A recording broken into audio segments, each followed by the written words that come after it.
İnsan hukuklarını goraýjy guramalar Türkmenistanda ýurdun daşyndaky protest aktivistleri bilen hat alşanlygy sebäpli tutsak edilen raýat aktivistiniň boşadylandygyny 27 awgustda habar berdiler. Adam hukuklaryny goraýjy Memorial we Türkmen Helsinki fondy guramalarynyň bilelikdäki beýanatyna görä, daşary ýurtdaky protest hereketiniň aktivistleri bilen elektron poçta arkaly hat alşanlygy üçin 8 awgustda Türkmenawatda tutsak edilen mektep mugallymy Reýinberdi Gurbanow 15 günlük administrativ tutsaklykdan soň boşadylypdyr.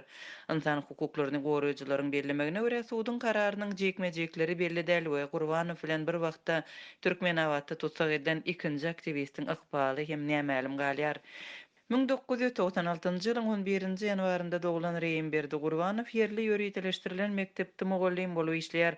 Ol 8 awgustda öýlen talipleriň we kärdešleriniň öňünde polisiýa tarapyndan tutsak edilipdir.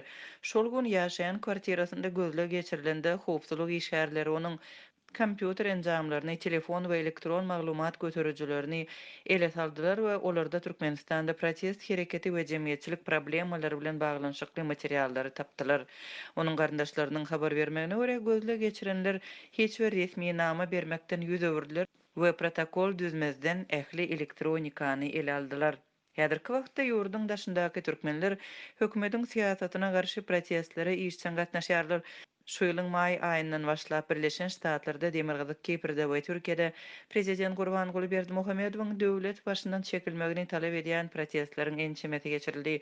Munyň bilen birlikde Türkmenistanyň häkimetleri ýurdun daşyndaky protest hereketlerine gatnaşýan raýatlaryň Türkmenistandaky garyndaşlaryna we dostlaryna edilýän basyşlary güýçlendirdiler.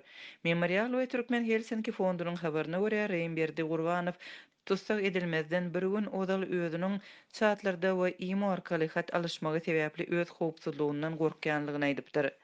Daşary ýurtdaky protest hereketleriniň wekilleriniň sözlerine görä Reýinberdiň tutsak edilmeginden soň hem onuň adyndan näwelli biri henidem hattara jogap berýär, käbir söhbetdeşlikleri girýär we beýleki aktivistleriň aragatnaşyklaryny anyklamaga tinanşýar.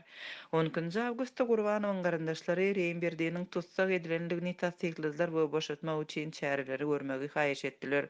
Olaryň sözlerine görä Gurbanowyň protest hereketi bilen ary baglanyşygy guman edilýän dosty hem Türkmenawatda tutsak edilipdir. İnsan hukuklaryny goraýjy guramalar aktivistleri protestlere gatnaşmakdan ýüz öwürmäge we ýurda dolanmaga mejbur etmek üçin ýurdun içindäki we daşyndaky türkmen raýat aktivistlerine şeýle hem Türkmenistandaky garyndaşlara edilýän batyşlar bilen baglanyşykly aladylanmalaryny bir näçe ýerek mälim etdiler. Protestleriň fonunda Türkmenistanyň häkimetleri öz adyna edilýän tanqidleri basyp ýatyrmak we iladyň internete girmek mümkinçiliklerini çäklendirmek üçin çärelerini hem dowam etdirýärler. İnsan hukuklaryny goraýjylar Swedäki internetiň hiliniň yaramazlaşanlygyny we dürli daşary ýurt web sahypalarynyň petiklenmeginiň güýçlenýänligini bellediler.